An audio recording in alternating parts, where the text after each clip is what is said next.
Podcast. I'm Alison Mitchell, a practicing naturopath, and you can find me on naturopathnSW.com.au. Today I'm joined with Laura from Burton Health. Laura works as a naturopath from her clinics in Sydney's Dural and St Leonards, and she also runs the Burton Health Tea Club. These podcasts will feature discussions on various health conditions, health tips, and nutrition from a naturopathic perspective. Sometimes it's just me, sometimes I'm interviewing guests. All the time I hope to share with you information on health and well-being with the aim to empower and educate. Please remember that all information is general and not a specific recommendation that replaces consulting with your healthcare practitioner. Please talk to your healthcare practitioner before undertaking any changes to your treatment regime. So hi Laura. Hello. How are you going? How are you? Yeah, good. Plodding along. What have you been getting up to lately? Well, I actually had a week off last week, which was really nice. And now it's full swing ahead back into the clinic. I always find when I go on holidays that I get punished for going on holidays. It's just busy. Well, actually, busy's awesome. But yeah, it's really busy this week, which is good. Getting ready for next month's tea club as well. Seems to come around very quickly. Oh, nice. Oh, that's exciting. Yeah, well, I mean, I've just been working at the clinic, doing these and going to the obstetrician, that sort of thing. So listening to podcasts, they're really good. Oh, good. Thank you. I'm glad, and now hopefully they'll just continue to grow. Exactly. Yeah. So I know you have a bit of an interest in menopause. I do. When I first qualified, it was the thing that I was really scared to treat. I was in my early 20s, and I thought that women would just sit in front of me and think, oh, what does she know? So it was the one thing that anytime someone came in with menopause, I would be a bit nervous. And then I started treating it, and I realised what great results we can get. And the lady that made me start loving treating menopause, she's probably the worst case I've ever seen. And she came into the clinic very angry, very unhappy, and sat in front of me and said, I've tried everything, nothing works, this isn't going to work. You're my last hope, but I know there is no hope. And so I started treating her, and the next time she came in, she was a little bit looser, maybe less hot flushes. The next time she came in, a little bit better again. The fourth time she came in, she walked in and smiled at me, and I knew that we'd done it. And she said to me, my husband's starting to love me again. I'm nice again. And by the end of it, the time she came to see me, she'd been suicidal. And that's when I realised what we can do, and that's when I fell in love with treating menopause, because it can be life-changing. That's wonderful that you were able to get such great results with her. I actually find it a really satisfying thing to treat as well, but I experienced that same experience when I started a clinic, and I think because I did look so young as well, and I've often wondered why that was the case, that I had a lot of people not want to see me because I was young, but then they would be happy to see me for a lot of other conditions. And I think it is because people who are going through menopause feel so alone. They feel like they're not heard by everyone else, like by their family, by their other healthcare practitioners, and so they're looking for someone who's gone through it so that they can say, you're not crazy. Yeah. And I guess when they start realising that even though we haven't personally been through menopause, we're not going to say, yeah, you're crazy. Yeah, that's right. That's not menopause. You're just making that up.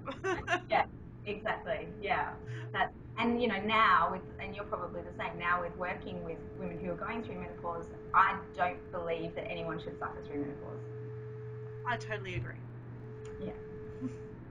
Yeah. So there's such a huge range in how people do experience menopause as well. Like you can have the really, really extreme climacteric sort of patients, and then you can have the just breeze through. And I believe, and this is more from a naturopathic perspective rather than a textbook perspective, that it does have a lot to do with how you're been in the last 10 years or so of your life in terms of looking after your health and looking after your stress levels and things like that. And there is actually some research that does say that the severity of symptoms often is determined by your health before you went into menopause. So I think that for everyone else taking care of your health beforehand is really important, and getting your stress levels under control. Absolutely. Yeah, absolutely. It's vital. So, all right, a lot of people wonder what the symptoms of menopause are. Can you list them? Yep, absolutely. So it might start off with the periods becoming irregular. So it might disappear for a few months, or miss a month and then come back. It might become really heavy. You might get clots. Some people get flooding, so it gets so heavy that they can't get off the toilet. Hot flushes. Everyone has hot flushes, or the night sweats. Some people get anxiety. Some people get depression, insomnia. Some people get a crawling feeling on their skin, vaginal dryness, low libido. Muscle aches and pains, joint pain, yeah. Yeah. Like you said, it can be for some women next to nothing, and for some women it can be all of the above. Yeah, yeah. And in terms of the stages of menopause as well, so this is where there's often a lot of confusion. Yeah. Peri-menopause is basically anything up until you've not had a period for 12 months. So when people say, "Do you think I'm menopausal?" It's like, well, we can't tell until later on. It's you have to actually sort of wait to get that diagnosis. You can say that you're heading towards menopause by testing your FSH levels, follicle stimulating hormone, and like looking at your symptoms as well. But mostly it's a retrospective thing. Yes. So until you haven't had your period for a year, and that's sad for some women. They might go 9 months without it and think, yeah, and then I'm almost there. yeah.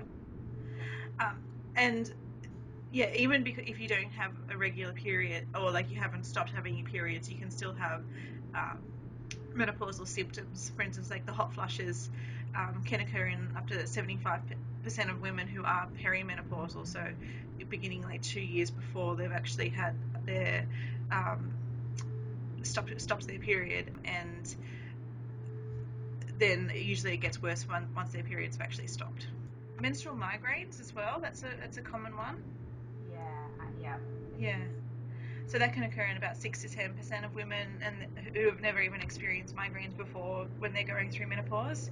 And usually that's caused by just the sudden drops in estrogen, which is it's funny because most of the times high estrogen or imbalances in estrogen that can cause a lot of the symptoms as well. But yeah, I think just keeping your hormones balanced throughout the whole time can make it a lot easier as well.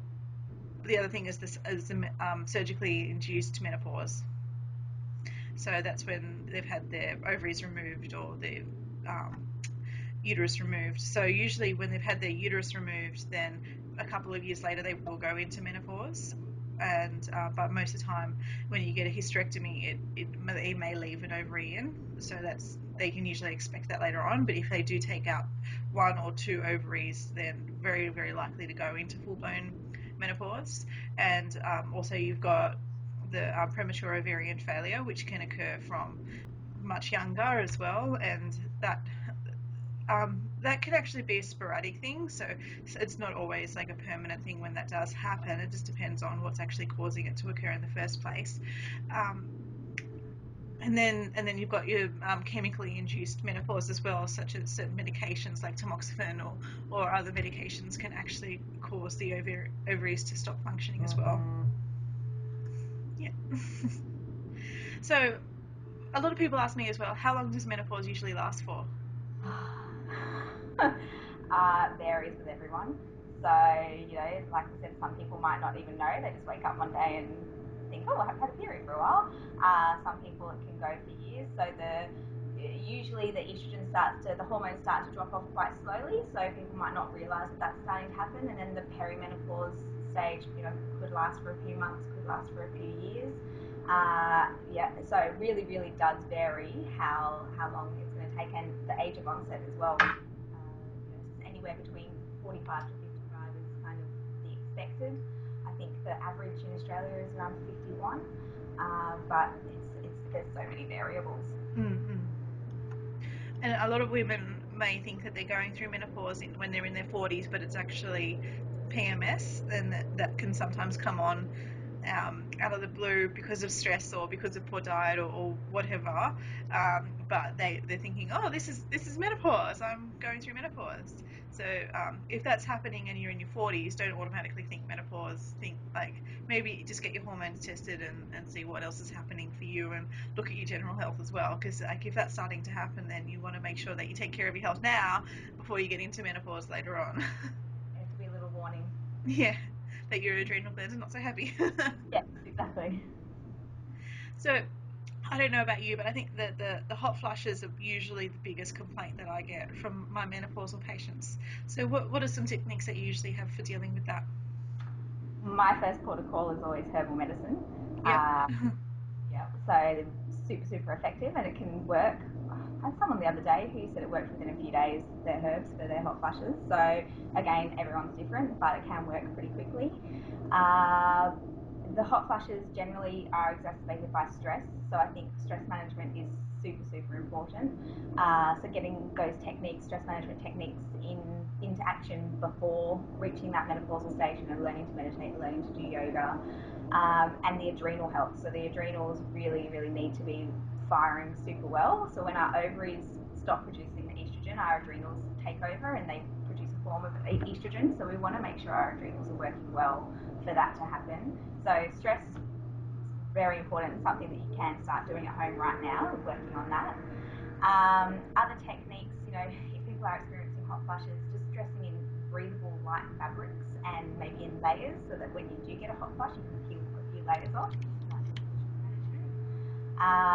Some people carry a little fan with them as well, just to make yourself a little bit more comfortable when that's happening, and keeping the hydration up. So drinking plenty of water is also important. Do you have any other techniques that you use?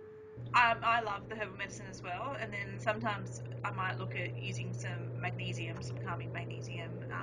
Even if primrose oil sometimes can be beneficial, depending on the symptoms. But for hot flushes, mostly it's the herbs and those lifestyle techniques and the meditation and just sort of knowing your triggers as well.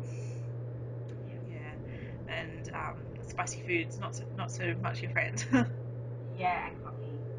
And alcohol, Yeah. unfortunately. Sorry. Taking all things away. Don't worry, you can get back into it later. Yeah. Any other techniques that people should be doing to help with other menopause symptoms? So diet is a big one that we want to look at. So, for the hot flushes as well, and for just, trying to get the body as many nutrients as possible, and the nutrients that it might be missing or the nutrients that it might be needing at this time. So we'll always look at the diet and try and whack some of the good foods in. So foods that we would like to include are phytoestrogen foods. So there's a structure in the plant foods that looks a little bit like estrogen to the body, so it can help to minimize the symptoms. So foods like flax seeds are great, sesame seeds, legumes, they're the phytoestrogen foods. Then we've got the isoflavones as well. So these produce a bit of an estrogenic effect in the body. So soybeans, chickpeas, mung beans.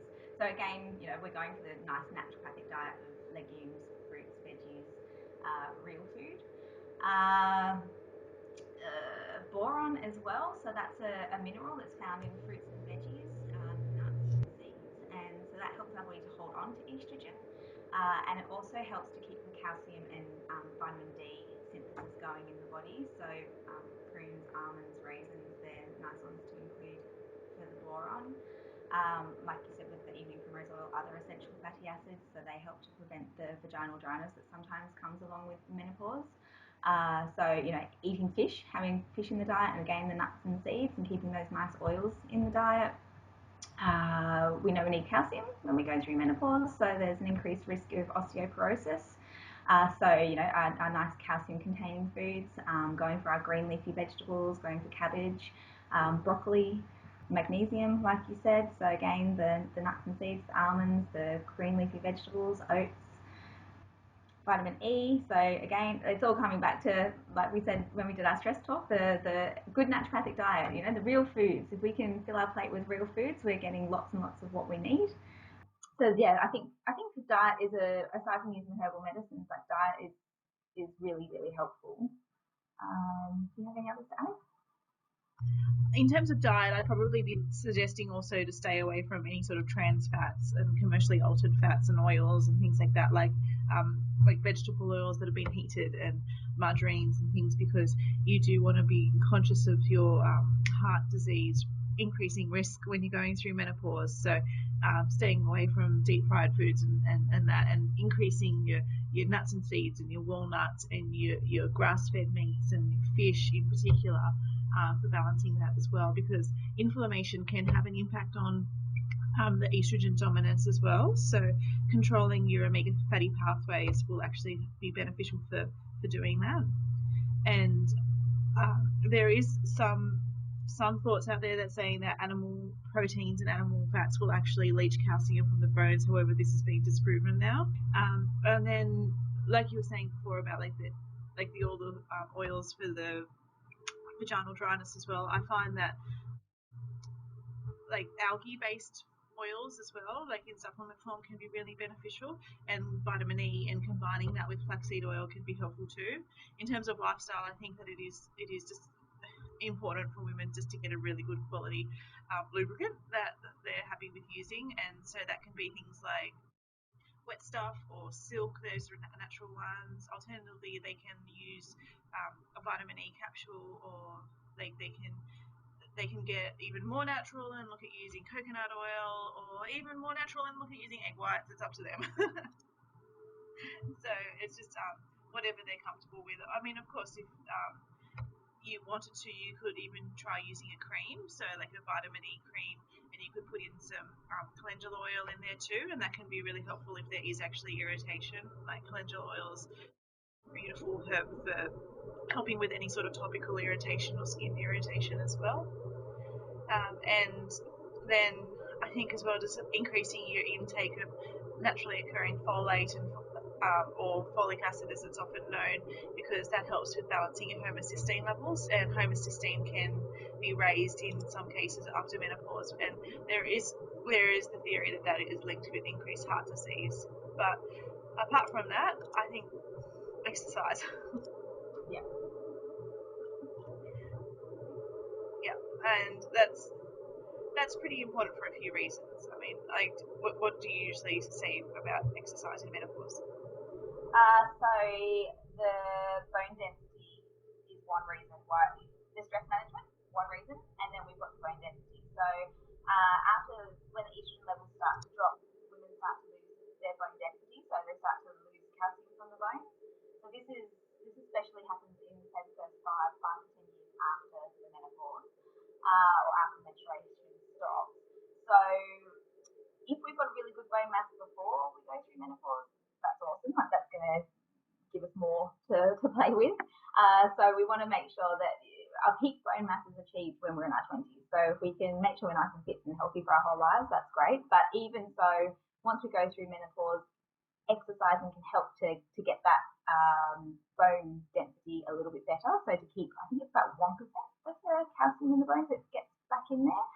So if we get the weight-bearing exercise happening, so this can be walking, it can be running, it can be going to the gym and doing some weights. But weight-bearing exercise is just holding your weight. So walking is weight-bearing exercise, so you don't have to go too extreme. But we want to get people doing regular exercise to help with that bone density. And really, if you think about it, doing the exercise helps to clear your head and helps with the getting out. If you're doing it outside, and getting some fresh air and seeing the environment, seeing the trees, and that makes you feel happy.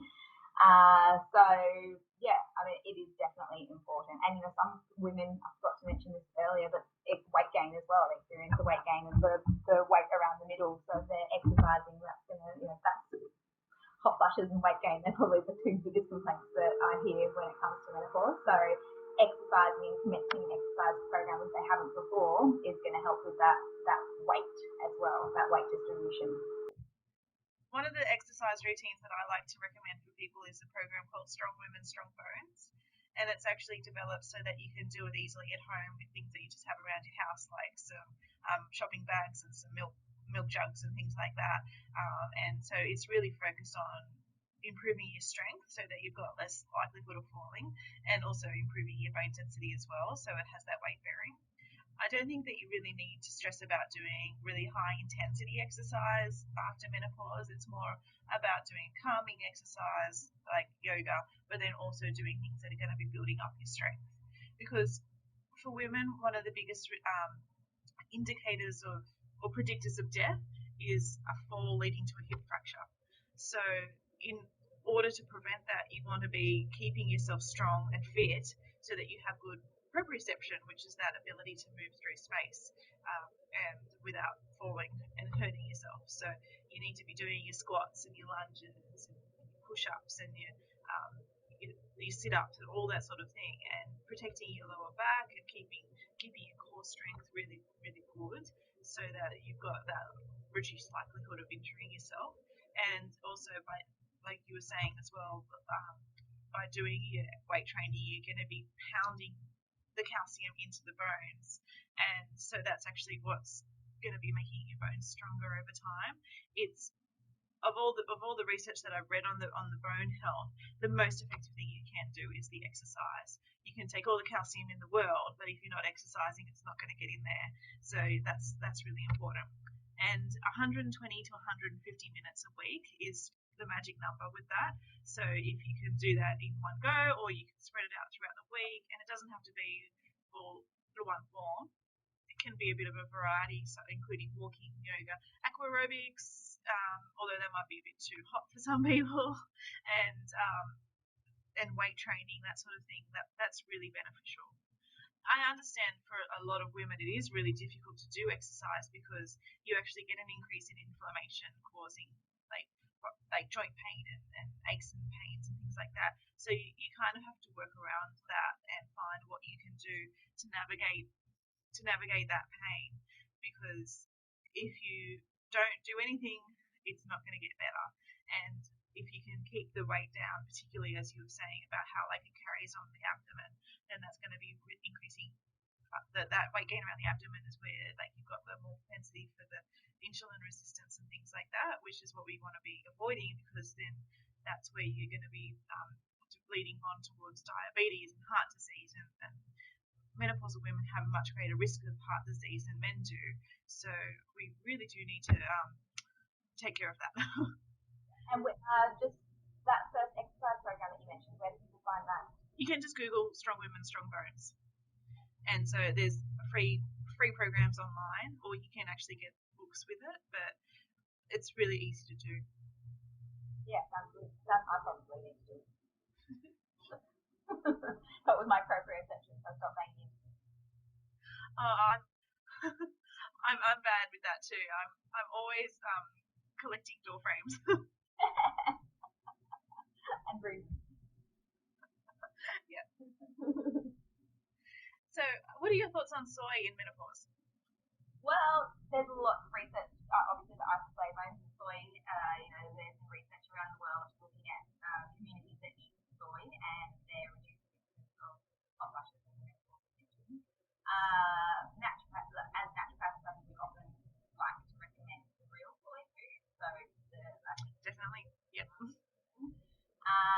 In the past, I have had patients where I've said that they can have soy milk because they're not getting it anywhere else. It's not the best protocol, and it's not what we really want. But I have found that 150 ml of soy milk a day has helped to reduce the symptoms, and I just do it when they're really, really struggling.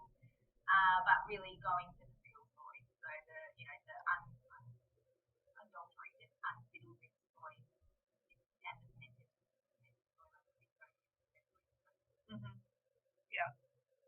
And a lot of women going through menopause do have dairy issues anyway, so because sometimes they do find that their gut gets a little bit worse during this time, so they need to look for other options. I guess it's a very individual thing, because there is that fear that it can increase estrogen-dependent cancers, but like you said, I really do think it depends on the type of soy, because traditional cultures aren't having soy milk, they're having tofu and tempeh and miso and soy sauce. But a little bit isn't going to be terrible if that's all you can handle, and if it helps, go for it. And I think our problem is that we think, a little bit's good, so I'll have a lot. So then we have soy milk and I break the cereal, so I'm going to have and much. It might help and it's probably not going to do any damage, but it's when we go a bit crazy, like with anything, if we have too many raw kale smoothies, then we're going to end up with problems as well. Exactly. And I think that it's so easy for people to get carried away and to go kind of obsessive with certain foods and to use it. Whereas like I like to have like a couple of types of milk in my fridge, and so like I might have my like spiced oat milk for dinner, and I'll have real milk in my cup of tea, and I might have like vary between that. I don't usually have more than two at a time because otherwise it'll go off. But I think rotating through the different types can be good.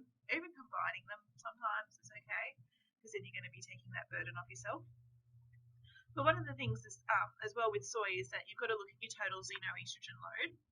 So I think getting back to how we were originally talking about the mechanisms of what's actually going wrong in menopause is that it's often to do with the actual imbalance, the fluctuations and the imbalances and the sudden drops and changes between your hormones as well. And so what we should be happening is like a really nice sort of go from estrogen and progesterone gradually declining together. Whereas if estrogen suddenly increases because you're exposed to xeno-estrogens or progesterone drops down because of a stressful event or something like that, then you get a relative deficiency or excess of one or the other. And that's when symptoms can be really bad. So looking at xeno-estrogens in your environment is really beneficial. What are the main xeno-estrogens that you usually worry about? Plastics and, people think plastic water bottles, but things like the car, on summer's day in Australia and your car gets really hot, the plastics in the car leach the xeno-estrogens as well. So open up the doors and let the car breathe for a little bit before you get in. Yeah. A skin product, it's a really tough one, and I guess it's minimising the exposure and then helping our bodies to detoxify as well. Yeah, and so that's important when we're looking at the liver health as well. And our water source can be pretty bad xeno-estrogen source as well if it's recycled water, because you have all these women taking the oral contraceptive pill and then passing that into the toilet, and then that goes into the water supply, and then we have a xeno-estrogen source through there. So I think that filtering your water, if you do have a recycled water, getting a good quality water filter is going to be beneficial in that. And then, like you said as well, it's all those fire retardants like in your car and in your sofa and in your mattresses and things like that. Like I just got my bassinet and I opened up and it came with a mattress, and like for the actual cot I bought a tea tree organic mattress, but for the bassinet it's a specific mattress that you have to get, and I pull it out and I'm like, oh my god, smell those bromides. And so the fire retardants are part of that halide group of chemicals, which includes fluoride and bromides, and so that will actually interfere with your iodine uptake into the thyroid, and then that can also interfere with the xenoestrogens as well. So you've got to have plenty of iodine in order to detoxify those chemicals, and you need to also be having a healthy liver, drinking good quality water, eating lots of your fresh fruit and veggies so that you've got the chemicals to detoxify it, and while we're on that, this would be good to answer one of the submitted questions that we got, which was, could the role of the liver be explained and benefits of supporting liver function in peri- and menopausal women? And so I think I'll just say for that, I do think that it has a lot to do with the clearance of the xenoestrogens and reducing the dominance of the xenoestrogens and the estrogen dominance, and affecting it in that way. Similarly, from a Chinese medicine perspective, the liver is a very hot organ, and that if you've got an angry liver, for whatever reason, be it too much alcohol, too much caffeine, too much sugar, or anything along those lines, then you will generally be hotter. But in terms of estrogen metabolism as well, it has a big impact on there as well. Can you go into that a bit more? Yeah, absolutely. So when the ovaries stop making estrogen, then we do still get a little bit of estrogen production coming from our adrenal glands. So there's a precursor to the estrogen. The form of estrogen is called estrone that comes from our adrenal glands. So the precursor to that is made in the adrenal glands, and then this travels to the liver, and the liver metabolizes it and turns it into the progesterone for us. So we want our liver to be working well so that we can convert and get this weaker form of estrogen, so we are still getting a little bit of estrogen floating around to keep our body nice and supple. Yeah, great. It's interesting as well, the different types of estrogens and how they act in the body. And normally we've got estradiol as our main type of estrogen, and I like to think of her as she's like your charismatic friend. She's bright and she's bubbly, and like she's great to have around, but a lot of the time she can get kind of overwhelming. So if you experience like a lot of irritability or breast tenderness around your period and things like that, then you need to get some estrogen boundaries. And in order to do that, it's like getting your iodine, which helps to stabilize and downregulate your estrogen receptors. You also need to have a really good healthy gut function as well, and having plenty of your good bacteria, because they're also involved in the metabolism and clearance of your estrogen. And a lot of the time, people who have gone through a course of antibiotics, they might experience a worsening of their PMS symptoms or their menopausal symptoms. And so taking your probiotics and doing all the gut stuff to repair that, which is a whole other topic altogether, that can have an impact on there too. But if you do have the estrogen dominance stuff going on, there are supplements that you can take. Like there's vitamin B6. There's also one called DIM, which is available in some supplements, or which is diet. I can't even pronounce it. Diet. Just call it Diino. Dindolylmethane. It's because it's got two I's in there that it's kind of tricky. But then also you want to be keeping your inflammation down as well, because if you've got a chronically activated immune system with inflammation, then you're going to have some hormonal issues all over the place. And so inflammation can impede on ovulation, which can deplete progesterone, and it also blocks the receptors for your progesterone, and also GABA, which is the calming neurotransmitter. And inflammation can hyperstimulate the receptors for estrogen, meaning that your estrogen is going to stick on for longer and it's not get cleared out as easily. And it's also going to be much more active, and so you'll be much more sensitive to estrogen through your environment. So through those phytoestrogens or xeno-oestrogens, or what you do have as well. So to keep my inflammation under control, don't smoke. Avoid inflammatory foods like your junk foods, like all those like trans fats that we were talking about before. Some people may benefit from cutting down wheat and other sugars as well, and maybe switch if you're drinking cow's milk, switch from A1 to the A2 protein milk, and also look at including some magnesium supplements or magnesium-rich foods, which is like your dark green leafy veggies, nuts and seeds, and things like that. And also turmeric is really beneficial as well. And you've got to have good healthy gut.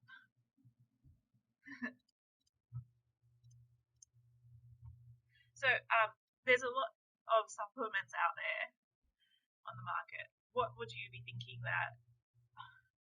How would you explain to people what they do? Not that we usually recommend those ones in particular. They don't take them. Can't see that. From my experience in clinic, this is when people come in and say, I've tried everything. I've tried all of the supplements on the shelf in the chemist and they don't work. And I'm surprised that they actually come to the naturopath, because they truly believe that the herbs don't work. I love converting them and proving that they do. But it's really individualized. I think that's the big message here, that no two women going through menopause are the same and will receive the same treatment. So why can every person, why would we think that every person can go and pick up the same tablet and have it work for them? So some of them are based on the isoflavones, and there is some research that suggests that the isoflavones should be taken with fibre. So if you're taking in a tablet supplement just on its own, maybe that's why it doesn't work, because you're not getting the fibre with it, and you need to have it in food source, and that makes it adaptive to the medicine. Some of them, the herbal amounts in there may not be high enough. Some people, might come in taking evening primrose oil, which is not indicated for them. That's very much maybe more of the PMS-y symptoms, and if they're in full-blown menopause, they don't need evening primrose oil, they need something else. Yeah, so I mean, I haven't spent a lot of time looking at the store-bought preparations because I've got my own terms. So I'm pretty much the same. I don't really worry too much about keeping people on them because most of the time they're saying the same thing, that they're not working for them. If they are working for them, then they're not coming to see us anyway because they're satisfied and good for them. Yeah. One of the things I see a lot is people trying wild yam cream, and I have a bit of an issue with this is because wild yam, if you look at the mechanics of it, it actually needs to be used like orally, and it has to be metabolized by the bacteria in the gut for it actually to convert into the progesterone raising characteristics that it actually has. Using it as a cream, you're not actually able to get any of that activation happening. But a while ago, there was a lot of wild yam creams on the market that had synthetic progesterone in there. So people were using these creams going, they're amazing, and then going, wild yam, that's the thing. And then when you actually look at it, you go, well, you're kind of taking it wrong, and you were taking like synthetic hormones, so that's not so great. And then like you've also got a lot of misinformation out there at the moment with black cohosh as well. Have you heard much about that? No. Well, there has been a couple of reported cases of liver damage. Oh, yeah, of course. Yeah. And it got really, really exaggerated, I think is the word. Because when you look at the reported cases, they've got a lot of the time they're taking it in big formulas that have got liver potentially damaging herbs that's already in them. That's a lot of the time. I think there was something like 5 cases where it actually happened, and so there was the combination formulas, and they were that was usually in the UK, and they have a few more herbs that are approved over there that can actually cause liver damage. And then some over here, then there was times where they happened to be taking black cohosh, but then they were also drinking 3 bottles of wine a night. Like, so it's one of those things that I say, well, we'll monitor your liver function tests and monitor how you're going, because we've got to keep it in the back of our mind. Like, I'm not denying that possibility exists, but I just think it's been really, really overhyped and kind of like there's this podcast that I've been listening to that's really good, and it talks about how like the human brain and how we learn things. It's so easy just to go with correlation and like think about it like that one. I'm just trying to find the name of it. You Are Not So Smart, it's called. It's really good. And that one talks about how like we're so easy to sort of go, well, I blame this because this happened before this, and sometimes like we see this happen a lot in any sort of health setting, is that like it might just be a coincidence or it might be unrelated. Yeah, it's that confirmation bias where it always rains when I wash my car, and no, it doesn't. You wash your car so many times and it doesn't rain. It's just that one time that it does rain, you go, oh look, it always rains when I wash my car. So yeah. I like the analogy of like people who eat ice cream are more likely to get eaten by sharks because they are eating ice cream at the beach. Oh, poor people. But yeah, it'd be a shame to lose black cohosh because that's one of my favourites for hot flushes. So. Well, this is probably then a good time to sort of wrap up and say, what's your favourite herbs for menopause? So, yeah. That cohosh is a go-to for hot flushes. Peony, love peony, shafari,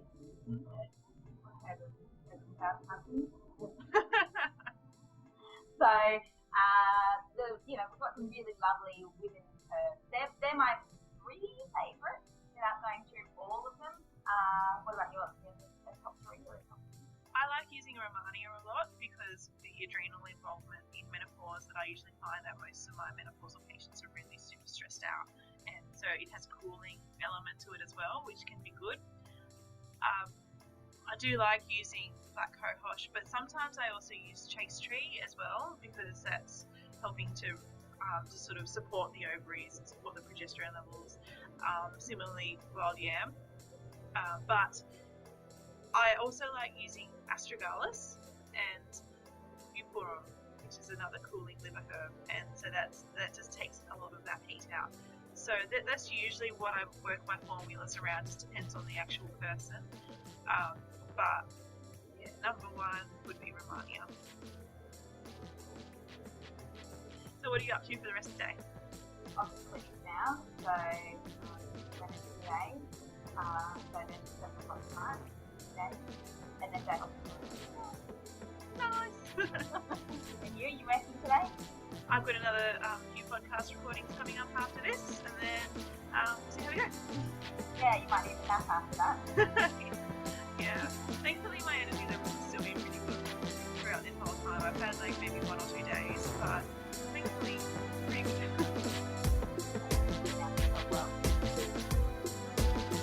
Alright, so thanks everyone for joining us, and if they want to get in contact with you, Laura, how can they do that? Hop on my website, that's www.burtonhealth.com.au, and my phone number, my email address, my online form, blog, everything there. Have a look at. And as you know, I'm on Naturopath